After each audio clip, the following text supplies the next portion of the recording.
What is up, my Lorcana Goons? Welcome back to the Lorcana Goons channel. Today is Friday. Dang, we're already on the end of May 31st, Friday, the official big box retail launch date for Ursula's return. I am joined today with Zach Stone. Remember, guys, we do these every Monday and Friday, so if you like this content, you like Market Watch content, and you like Lorcana news, meta trends, and price updates, be sure to like, comment, and subscribe if you're a Lorcana Goon, because it does support the channel. What's up? Zach Stone, how you doing today? I'm doing very well, Kevin. And, it's always a pleasure being on the Friday Market Watches with you. I'm going to try to be on every single Friday Market Watch, guys.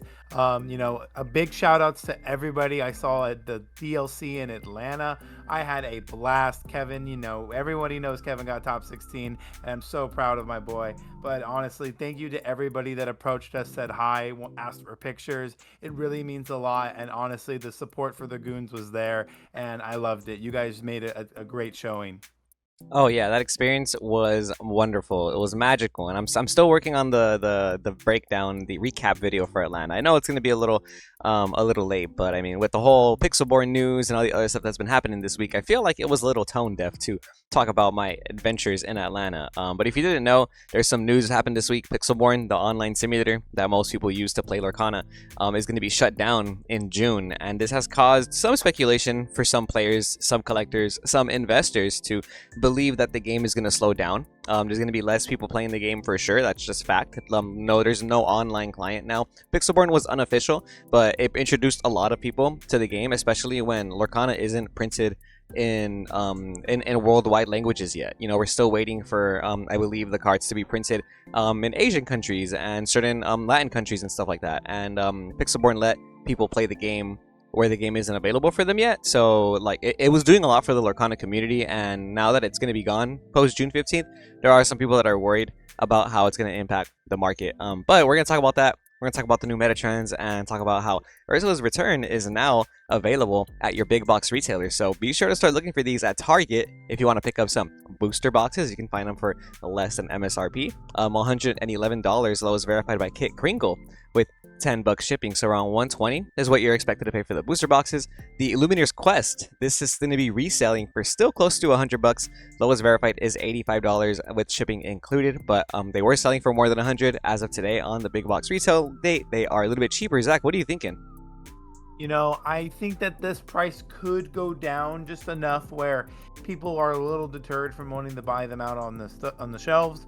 I've already seen on some Facebook posts, people are getting to Target and there are, carts full of all Lorcana stuff, and they're being bought by one or two individuals. Keep in mind, guys, that there is a lot more supply, and I've also seen a lot of shelves very stocked too. It just kind of depends on your area. I know in SoCal here, it's very, very I would say less distributed, or it's in more of demand. So a lot of these products are taken off the shelves very quickly. I could see it go down though. Yeah, I'm hoping it goes down, because the MSRP for these is supposed to be like what, $60. Like you said, they're always really hard to find. Gift sets, troves, sealed product that isn't blister packs. At least in California, Southern California, I rarely see it in a Target space. And even then, when I have gone to Target and I do find blister packs, it's like 10 maybe. It's been more recently. The restocking the retail level has been like pretty consistent lately. But when it comes to like the actual sealed product, like mats, troves, all the other stuff that is also advertised, it's impossible to find. So yeah, let us know in the comments if you guys find any Illumineer's quests, any troves while you're at Target, or any Tinkerbell mats too, because yeah, you're supposed to be able to find these, not on the secondary market. But Tinkerbell mat, the price did come down. Now they're selling for $50. So a lot of them were selling for closer to like 60 to 70, maybe even more at some point. And you can find them for just a little bit cheaper. $50 is the resale value for the Tinkerbell mats. And the troves, these were selling for way more. These were selling for like closer to 70, 80. And now that they're officially released, you can find them for still a little bit more than MSRP, about $20 more. So you're gonna have to buy them for $60 on the secondary market. Hopefully these do come down though. I do want to go over some meta trending cards. Zach, what's with the meta today, man? Diablo is just dominating my news feed. Everyone on Pixelborn is playing Emerald. Everyone at locals yesterday was playing Emerald. playing the Emerald Mirror match is so not fun. Like it's so not fun, and the fact that everybody is playing this deck, at least that's what it feels like.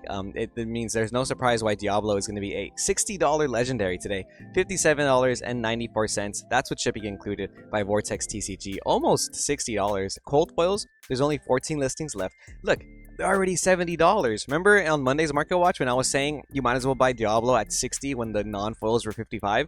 Today the foils are 70 now. Trade Roads TCG lowest verified, $70 with a penny shipping included. Let Zach explain to me the Diablo hype.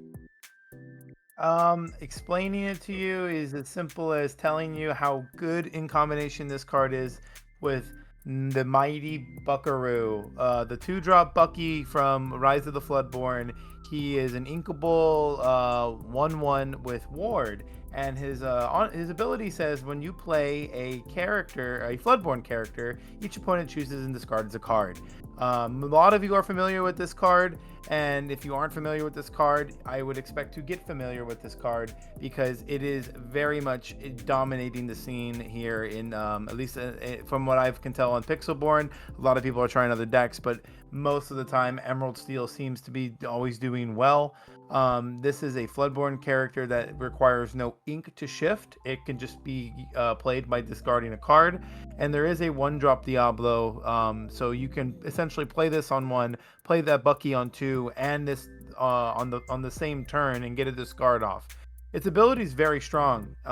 Every time your opponent draws while this card is exerted during each opponent's turn, you draw a card. And this doesn't exclude the draw for their turn, so it gets to immediately replace a card right off the bat, and if it isn't answered, it's going to cause a lot of problems. Yeah, this card is for sure dictating the way we play the meta. This card alone is making us run cards like Teeth and Ambitions if you're playing Ruby. If you're playing Steel decks, you're probably playing Fire the Cannons, Ba-Boom, Let the Storm Rage On. Just having to remove this little guy off the field, it's super important right now. And then, like I was just talking about in the Emerald Steel Mirror match, like me and my opponent both only had 4 ink. We had 1 card in hand, and both of us are just top decking. And then I draw Diablo, I play Diablo, and then he draws Diablo and he plays Diablo, and then I draw Beast and I ink a card, I play Beast, and he draws Beast, and if he inks a card, he play Beast, and I'm thinking I'm gonna lose this game. I draw Tinkerbell, I play the Tinkerbell, and I'm thinking I'm gonna win this game. Then he draws Grab Your Sword, and it's just oh my gosh, the mirror match is so toxic. It's just top decking, and then whoever draws Diablo for I don't know. Maybe I'm sure it's a lot more nuanced than that, but this mirror match, I'm probably not gonna play Emerald this format because this card is so good. I think this card's great, right? But like if it's so good to the point where I don't want to run into it if I'm playing the same card. I don't know. I just don't like it. It's such an interesting interaction. But yeah, you're gonna see Diablos dominating the format. You're gonna see Bucky Emerald dominating the format. There's a lot of conversation right now about whether or not it's just an Emerald Steel Ruby Sapphire format. Like, can you play any other deck? I don't know. What do you guys think? Let us know in the comments. But that's why we're here to go over some of these trending cards. We have Beast, Tragic Hero, just like I was saying, very important in the Emerald Steel deck.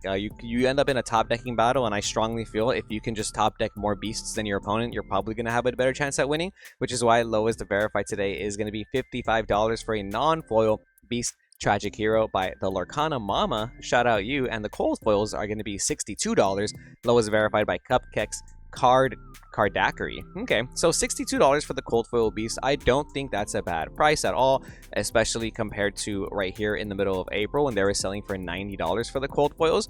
I'm pretty sure it came down so significantly because of the restocks we had during the set championships, but even then, like, Beast is still just a very important card in the meta, and I think the cold foils definitely have potential to hit those heights again. I don't know, that's just my opinion though. Rapunzel, Gifted with Healing, starting to see more purchases and more sales movement this weekend. Lowest verified for the near mint is now $38.99, almost $40 by BBC Card. After that, the next verified seller does have it for $40.89 by Next Rich Games. Rapunzel, now a $40 a legendary. Wasn't I just talking about how we should pick these up when they were closer to 30? Didn't I say that, Zach Stone? Didn't I say that when the prices were coming down? Cold foils for Rapunzel's though, they're still going to be $70 basically, 67.49 by MPL's card exchange. So Rapunzel going up in price because you can play this in Amber Ruby. That's what we've been talking about, and I feel like that deck is good in some way, right? Well, this card by far is just one of the strongest Amber cards still to date. It is. We're seeing more and more 4-cost songs being made. Zeus was one of the first, and now Big King Undisputed. So yeah, the Amber Ruby deck does have a lot of power with this character in play. I think it's one of the few draw cards that it has outside of the other Rapunzel, but no one plays that one. It sadly doesn't get as much love as this one does. Questing for 2 is also just so much of a threat. I played Amber Steel for most of the format, and this card was just even good to drop by itself. Its body can withstand most damage cards outside of Zeus, but if they're having to Zeus this card, then I'm okay with it. Yeah, the 1/5 body's crazy. Questing for 2 is really nice. And there are times when you're playing this in a deck and obviously you don't want to miss out on the value and you want to save it so that we can heal the character and draw cards. But just playing this with no ability, playing a 4/1/5 that can quest for 2, sometimes that just closes out the game for you. Sometimes that is a big enough threat. It does lose to Sisu now though, which is unfortunate. But speaking of Sisu, Legendary Sisu, we have this listed today for as low as $33 with shipping included, Graffiti Games. So Sisu's coming down in price, which is cool. Last week they were selling for closer to 40-ish, $45.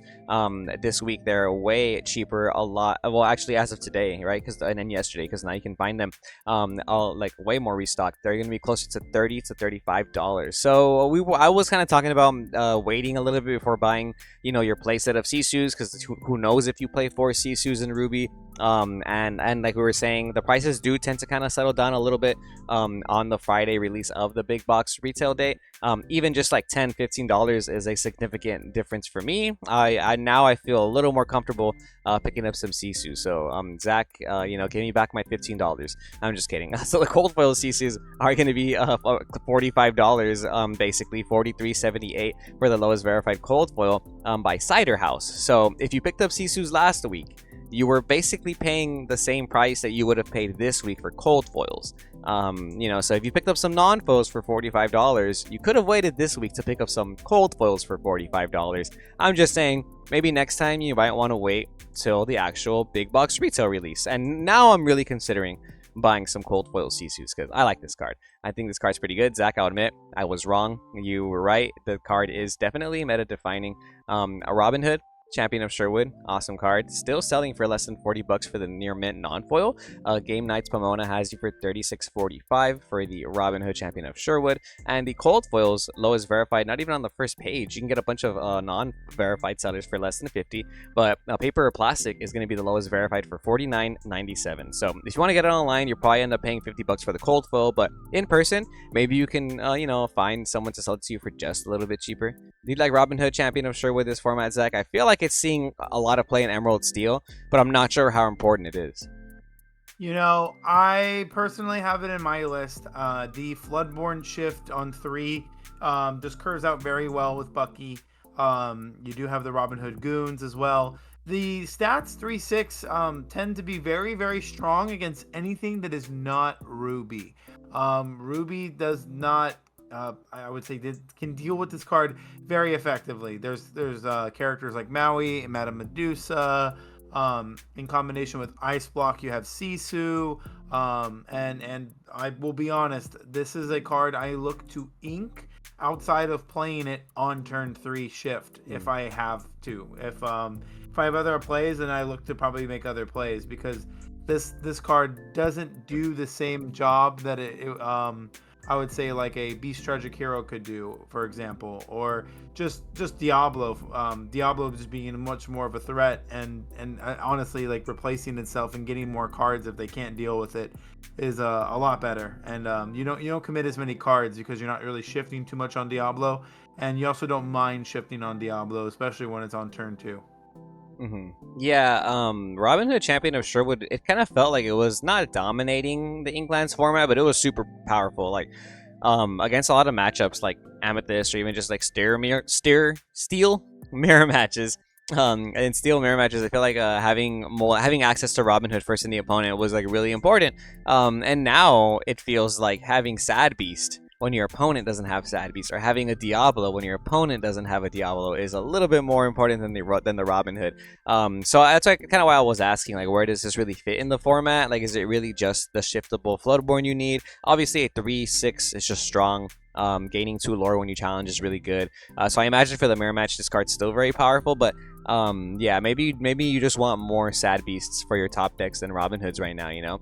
Ursula Deceiver of All. I've been seeing people not play this at 4 lately in the format. So these are still going to be listed pretty high, though. Surprisingly, lowest verified for a near mint is $40 for the non-foil Ursula Deceiver of All by Card Hound Games. Very interesting. The cold foils today, lowest verified is going to be $46.99. So not even 10 bucks more, only about $7 more for a cold foil Ursula. Strictly business TCG has you $46.99. As you can see here, these prices for the cold foils have been settling down a little bit. They were kind of hitting highs of $60. So if you're looking to hollow out your deck, maybe now might be a good time. Next up we have Mufasa, Betrayed Leader, definitely climbing up in price this week. Lowest verified is going to be by BBC Card, $16.99 for a Mufasa Legendary, almost 20 bucks, and the cold foils are now $25.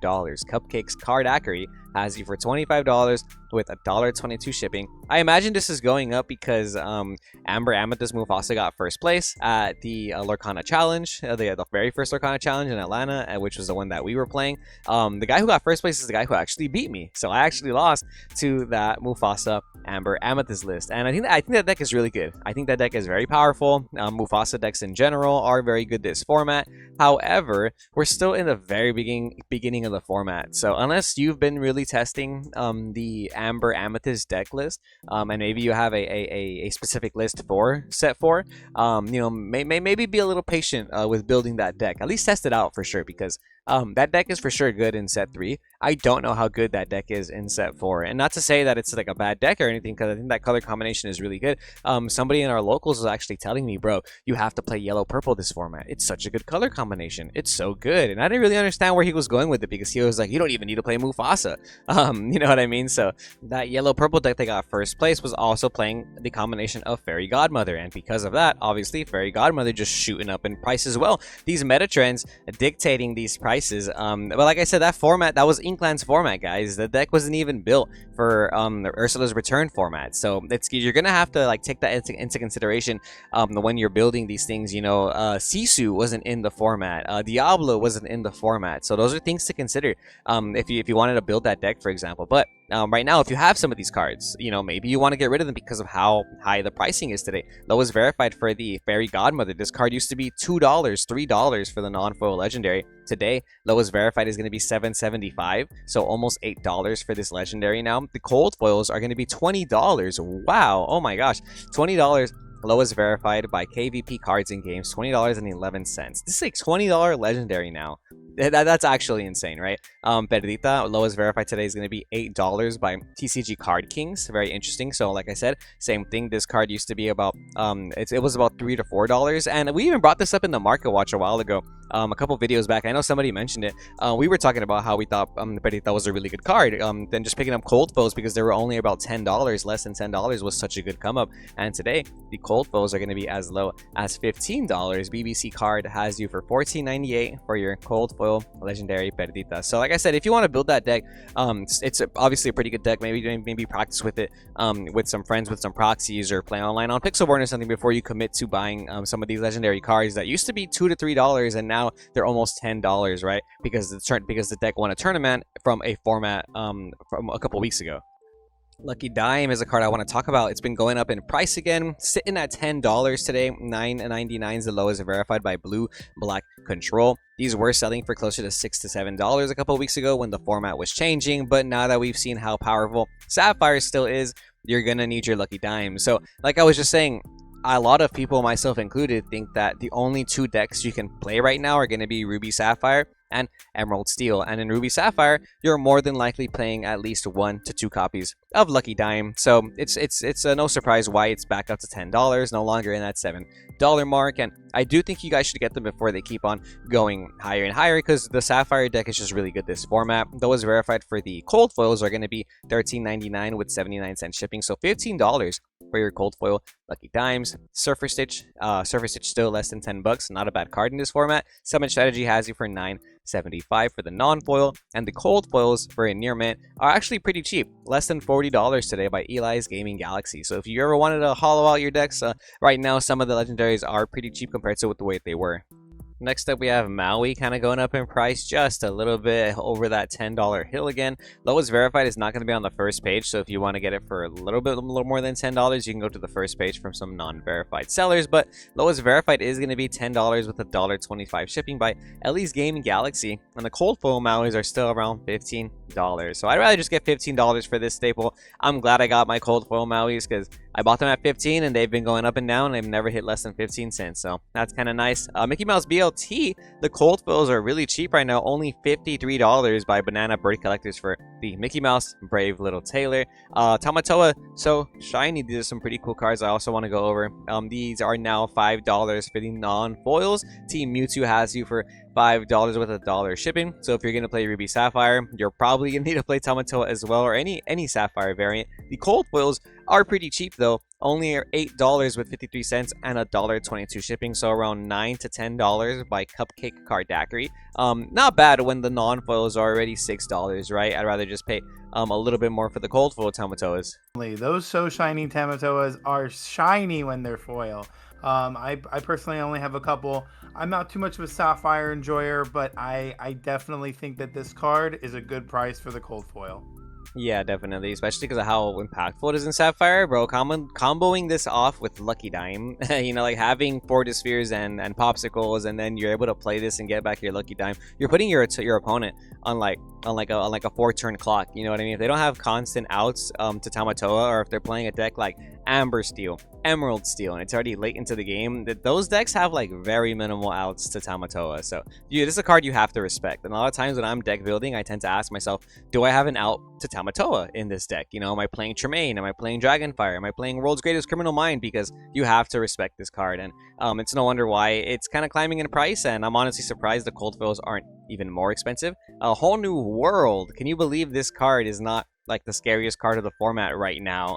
So right now though, they are still going to be around $10 for the non-foil Whole New Worlds, which is good to see. So still some meta relevant price cards. The cold foils though, super cheap. These used to be $30 for the cold foils. They're half off right now. Lowest verified is going to be $17.20 with shipping included. It kind of feels like Amber Steel song, like with Whole New World, and Sapphire Steel, which also plays Whole New World. They're not getting the respect they may deserve in the meta right now. Nobody's really picking those decks up. I feel like Sapphire is still a good deck. I want to try and make it a good deck. There's no way Whole New World is a bad card in this format, right? Right, Zach? No, I don't know, honestly. Now that more that I think about it, like the card will always be a threat because Jafar, I think, is like a deck that people don't necessarily think about right off the bat. But being able to Whole New World Jafar is 7 lore on the spot. And this card is one of the few cards that can disrupt, and I think that's like the biggest point.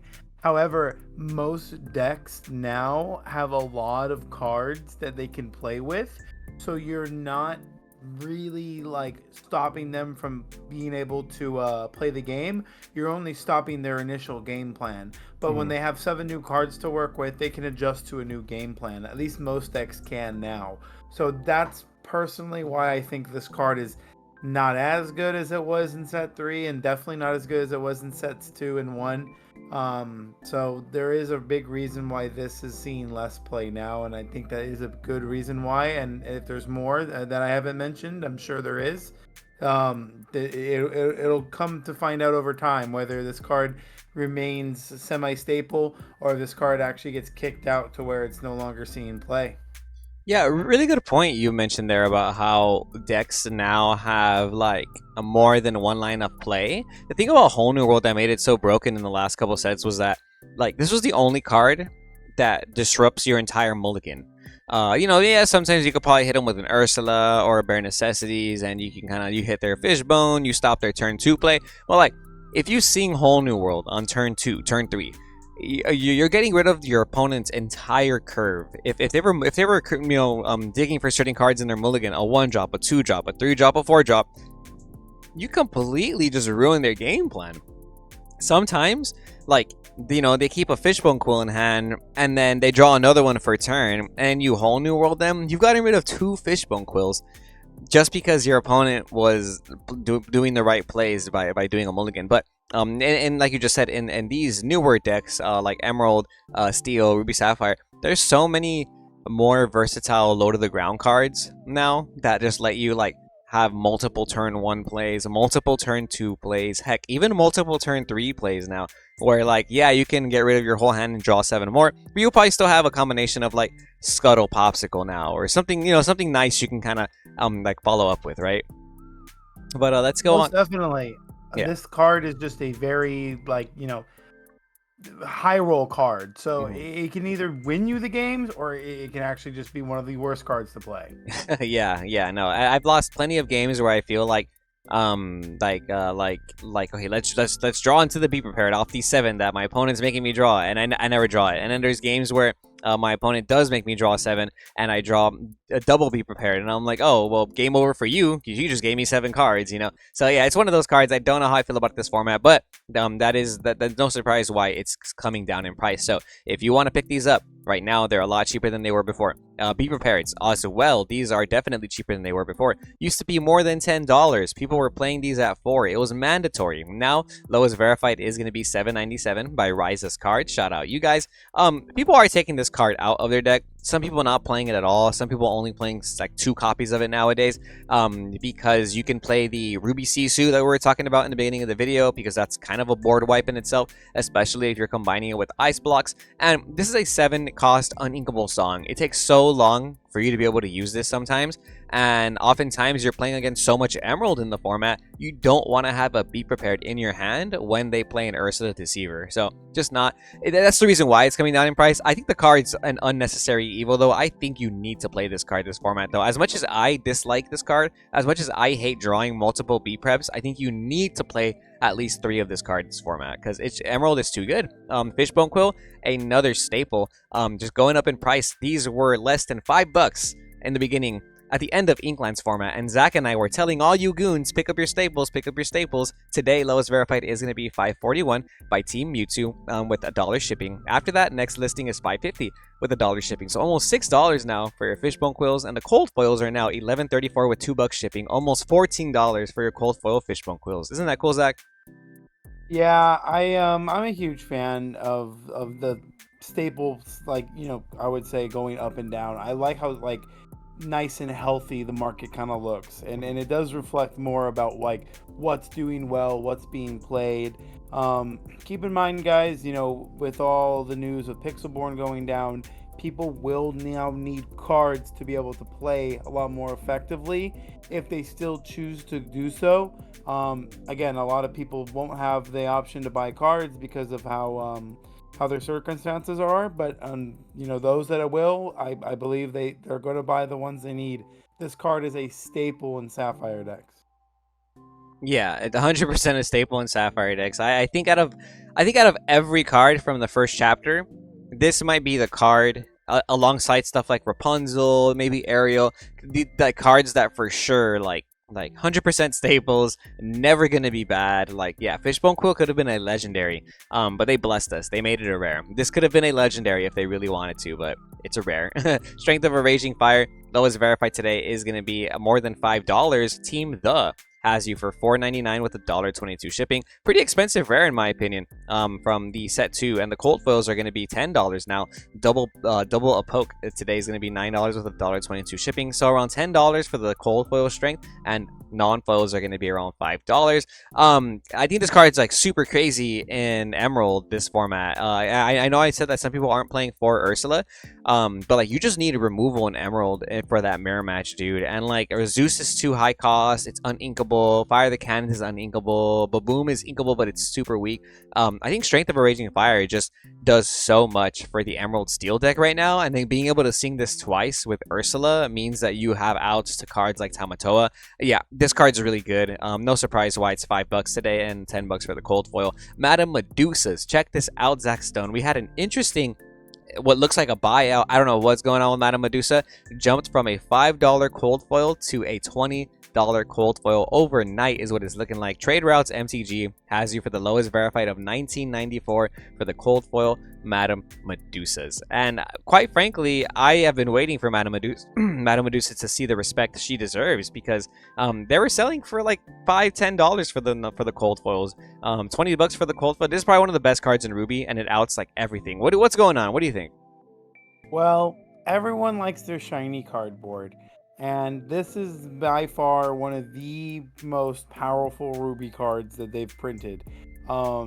The card honestly was disrespected being a cheaper cold foil in my honest opinion. I've always felt that like $8 to $10 was a little too cheap for something that is like played in every single Ruby deck, whether it's at 3, sometimes even at 4, but you know, it's uninkable, so there's reasons for that. However, the effect, if this was inkable, this would be a 4 of no questions asked. That's by far one of the biggest points here is I want to make, is that they had to make this card uninkable. Yeah, no, it would have been way too good if it was inkable, dude. I think right now, also more than ever, you just want, if you're playing a Ruby Sapphire, Ruby Amethyst, you just want good top decks against the Emerald deck, and this destroys Diablo. This is gonna be able to out pesky evasive cards like Pegasus, the Floodborn Pegasus. You know, any Floodborn character actually that Emerald Steel plays is gonna get disrespected by Medusa, except for Giant Tinkerbell. So I can see why Medusa's so expensive today for the cold foil. Bucky, the promo Bucky is almost like $10 for this cold foil. More like $7. Lowest verified is going to be Apex Gaming MTG for $5.73 with $1.22 shipping. They have 18 of them for you, so $6 for your cold foil promo Buckies. If you guys have been collecting Buckies from your league local game store events, then yeah, you've been collecting some money, because Buckies are pretty expensive right now. The regular cold foil Bucky is only like $1, but the promo Bucky, the league Bucky, is going to be around $6. So if you guys have those, maybe you might want to get rid of them. We don't talk about Bruno, going to be as high as $8 today. Lowest verified is going to be Mechanicsburg Games, $8 for your cold foil. We don't talk about Bruno, which I think is going to slowly be like a card that you play in 3 or 4 of in most Emerald decks. Being in that simplified game state where your opponent has no cards in the hand and you're just looking for outs to their characters, drawing into We Don't Talk About Bruno is actually insane. This card is just Let It Go. This card is Dragonfire if it really needs to be. And you know, it's the only card in Emerald that can out big characters like that 5, like the 7-drop Simba in Steel, or like Tamatoa, for example. Even something like Maleficent Monstrous Dragon, if they have no characters in their hand, you sing a Bruno, bam, that card's just gone. Love this card. Zach, do you think you play Bruno at 4 this format, or do you think you don't need it at 4? Well, I like cards like this. So removal cards like Let It Go, you know, removal cards like that Shift Yzma. I like to say that they kind of break the rules of removal cards. Cards that aren't banishing characters or aren't destroying and banishing them technically are breaking the rules, because this gets around triggers like Mufasa, Cusco, you know, simple things that trigger when they're banished. I really like this card a lot. It's inkable, so it almost makes sense. However, the same argument kind of goes with Let It Go. We didn't see Let It Go being played in multiple copies, or sorry, in 4 copies. I don't think Bruno has to be a 4 of. It can be dependent on how well you've built your deck. Again, there are a lot of shiftable Floodborns that you can play, especially the Robin Hoods, and in combination with Morph, you can shift on any turn 3. So you will be able to sing this card a little bit early, and it's a huge tempo swing. But I do, in my experiences and in my testing, this card definitely gets better or becomes more of like a blowout when you have your opponent is top decking and plays something big, and it just simply removes it from the game. Yeah, yeah. The blowout capability of him makes it important. At least you need to play 2 or 3. And it being inkable means you can at least play multiples, which is nice. Some other interesting cold foils that you might want to put to the side in your binder, or make sure you get the value out of. Cards that I see people are interested in that are still, decently priced. Ursula, the Eric's Bride cold foil is going to be $1.72 with $1.22 shipping, so almost about $3 for this cold foil. Not my favorite card, but people play it, so people are going to ask you for it. Brawl, very powerful card that we got in Ruby. It's a common, so it's super cheap if you want the non-foil, but the cold foils are going to be almost $3 to $4. Lowest verified is Pokehaven's cards for $2.49 with $1.22 shipping for your cold foil Brawls. Fortisphere, basically Popsicle for Steel with an extra ability that lets you give Bodyguard to a character. Going to be about $3 for this cold foil Teal Gaming. $1.60 with $1.22 shipping if you want your cold foil Fortispheres. Rafiki, still about a $5 to $6 cold foil. Very interesting to see this from the last set. Shazes has you lowest verified $5.20 for your cold foil Rafikis. I don't know how important Rafiki is going to be this format, so I feel like the rares are pretty expensive too. Still, the non-foils are about $2, $3. So I have a bunch of these, and I think I'm just going to list all my rares because I don't know how much we're going to be using Rafiki this format. Personally, Cursed Merfolk. A lot of people are not playing Cursed Merfolk anymore in Emerald. I just thought I'd let you guys know if you want to get rid of these today. They're going to be as expensive as $7 for the cold foils. Rises cards has you for $6.37 for the near mint cold foil Merfolks. Yeah. So, and like I said, a lot of people are not playing Merfolk right now in Emerald, so I kind of get the feeling that this is still like pricing from last format, and give it a couple weeks and we'll start seeing some of these come down. Ursula Deceiver, definitely going to be being played in Emerald no matter what. These cold foils are about $5. Lorcana Mama has you for $4 with $1.22 shipping, and after that most of the same listings are around that same price, so it's about $5 for your cold foil Ursula Deceivers. And yeah, after that we just want to go over some Enchanted news and some promo news. Check this out. Rockstar stitches from the set championships are finally coming down in price. We're starting to see plenty of sales data, sales happening around that $500 mark. They were listed around $700 to $600 was like the asking price for them, and some were selling for around that price, but it wasn't that often that they were selling. But once we started seeing listings hit 550, 560, 570, 530, we're starting to see a lot more sales movement. So as of today, we have multiple sales happening for 529, 525, 530. Lowest verified is going to be $549 by the Realm Games for a Rockstar Set Championship promo. Zach, I'm assuming this has something to do with the fact that we got official prize cards now in the Disney Lorcana Championship. Is that impacting the price of these Rockstar stitches? That's a good thought. I didn't actually think about that. I'm not too sure. There could be a reason why people want to sell them now. I can tell you that I've had a couple people bring them by to me at the booth at Frankensons. And I've made offers, and they have, they've considered them, but none of them have actually. I've never closed a deal with any offers I've made on the card just yet. Mm-hmm. I'm personally not looking to obtain any more copies with the amount that I have, and I feel like this card will go up before, or this card might be going down before it goes up, which I expected, and this is part of the process. This is what I've seen happen multiple times. If this card continues to go down, we will see. I don't know if they're planning on printing out or having any more obtainable ways to get this. I think a thought people have too is that they could print the non-foil version, like how they printed the Cinderella and the Rapunzel. They could do a non-version of this. So I don't know. Yeah, that would be really lame if they printed a non-foil version. And as a proud owner and winner of Let It Go, Cinderella, and Rapunzel, I will be the first to let you know that I am disappointed that you can get the Cinderella and the Rapunzel in non-foil. I feel like it does kind of take away a little bit of the prestige of winning one of these. Because you have to get top 32 to get the Rapunzel, and you have to get top 64 in the Lorcana challenges to get the foil Cinderella and the foil Rapunzel. But like you just finished saying, there's non-foils available, and these prices have been coming down too.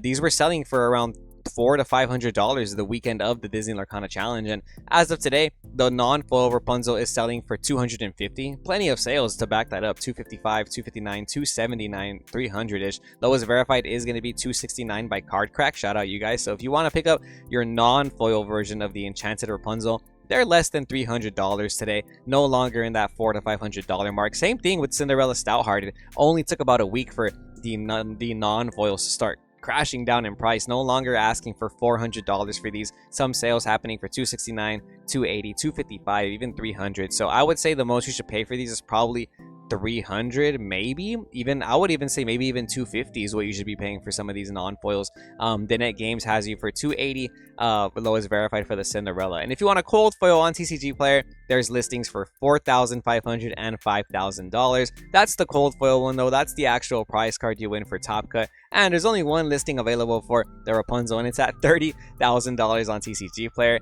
And that's not what it's selling for. I do have confirmation from our buddy Matt Okamoto. He made top 8 at the Disney Lorcana Challenge, and he told me that he sold the Rapunzel, the Cinderella, and the Let It Go. He sold all 3 of them for $12,000. So you guys do the math there. The way I added up, it's about $1,500 for the Let It Go, maybe about $3,000 for the Cindy, and then the remainder it would be for the Rapunzel, which would probably be around what, $6,500, maybe $7,000. So that's probably, you know, the asking price if you're not doing a bundle or something like that. But in general, yeah, you probably want to be able to ask for at least a little bit less than $10,000 for this Rapunzel, and I think that's still asking a lot. A lot of people aren't like, there's not like a huge demand into buying this expensive of a card right now. The non-foils though, a lot of people are buying them, and it makes you feel a type of way, because I just don't like that you can win a non-foil version from side events. What do you think, Zach? It definitely would have made me feel a little bit of indifferent too. However, being somebody that didn't win one, being able to get a non-foil one is pretty cool too. So I think there's a little bit of both sides, arguments to both sides here. And unfortunately, you can't make everybody happy, and that's what I've come to accept. The Let It Go. It's funny because Let It Go being the top 148 prize, you cannot get this in non-foil. You can only get it in cold foil. So I actually kind of feel cool about having this one. But lowest verified today is going to be $1,800. Like I was saying, we have buddies who have been making money selling these for closer to around $1,100 to $1,500. So don't be afraid. If you really want some of these cards, don't be afraid to like bargain or ask, the online space to see if they can do some deals. The Dragonfire promo also coming down in price. A lot of people were selling these for $250. $200 on opening weekend. Lowest verified today is going to be $179 by Skynet, so around $180, and then we have some sales happening for $156, $150, $155. So if you can pay $150 for these, that's probably a really good deal. Less than $200 is what you should be paying though, for sure, for the Dragonfire promo. And I like these a lot. These are so beautiful in person. Trust, these are actually, in my opinion, worth it. I literally just want to play a deck with Dragonfire this format so I can play the Dragonfire promo, because it looks so beautiful in person. But outside of that, just some quick Enchanted news. Diablo going up in price as one of the most expensive enchantments in the new set. Now going to be $299 for the lowest verified listing by Pursuit. And there's only 8 listings available for this Diablo, and the first couple stick around 300, but the last one's at 425. So we'll see what happens with this Enchanted Diablo. And as we all know, Diablo is probably the best card in the format, if not the best card in the set. So, I wouldn't be surprised if this Enchanted starts seeing some extra hype. And last but not least, Elsa, Spirit of Winter. Lowest verified today is going to be $1,000, $1,004 by Cash Cow Games. So if you want to pick up an Elsa today, there are a couple on sale. $1,003 by Blackwater Marsh and $1,004 by Cash Cow Games. So there's a couple listings for Elsa today right on that $1,000 mark. And now that we're starting to see the actual Lorcana tournament prize cards, I feel like the Elsa isn't looking as good as it used to. You know what I'm saying? I don't get me wrong. I think Elsa's amazing. It's an amazing card. It's a cool card. But you could just pull Elsa from a box. You have to win the Golden Mickey. You have to win the foil Rapunzel and the foil Cinderella, right? But we're going to be going to the Lorcana Challenge in Fort Worth so we can try and win more of these awesome prize cards. And until then, remember to stay tuned to Lorcana Goons. Zach, do you have any final words for the Market Watch? Definitely, guys. There are, the Ursula's Return is officially out in big box stores. Keep in mind that prices go down before they go up. Do not hesitate when you see a card hit a certain price. think about the price that you want to pay on certain cards. And remember, when you see it hit that point, just buy it. Don't think about it. Don't think it's going to go down less or more. Buy it because that's how much you are willing to spend. And make sure you get these cards so you can play, because I don't know how else we're going to play without the cards in hand.